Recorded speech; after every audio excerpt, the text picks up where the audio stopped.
Hi ನಮಸ್ತೆ. ಹೊಸ YouTube ಚಾನಲ್ಗೆ ಸುಸ್ವಾಗತ. ಇವತ್ತಿನ ಟಾಪಿಕ್ ಏನಪ್ಪ ಅಂದರೆ, ಆಂಜನೇಯ ಸ್ವಾಮಿಗೆ ಬೆಲ್ಲದ ದೀಪಾರಾಧನೆ ಮಾಡೋದು ಹೇಗೆಂದು ತಿಳಿಸಿಕೊಡ್ತೇನೆ.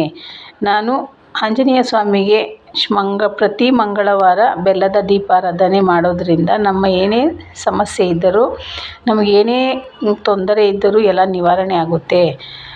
ಇದು ಮಂಗಳವಾರ ಬೆಳಗ್ಗೆ ಮಾಡೋದರಿಂದ ತುಂಬಾ ಉಪಯುಕ್ತವಾಗಿರುತ್ತೆ.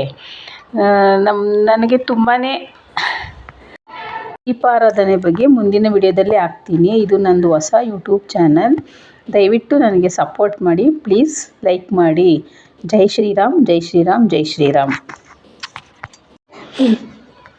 ಆಂಜನೇಯ ಸ್ವಾಮಿಗೆ ದೀಪ ಹಚ್ಚೋದ್ರಿಂದ ನಮ್ಮ ಮಕ್ಕಳ ಮದುವೆ ವಿಳಂಬ ಆಗಿರಬಹುದು, ಮನೇಲಿ ಯಾವುದೇ ನಕಾರಾತ್ಮಕ ಶಕ್ತಿ ಇರೋದಾಗಿರ್ಬೋದು, ಎಲ್ಲನೂ ಒಳ್ಳೆಯದಾಗುತ್ತೆ.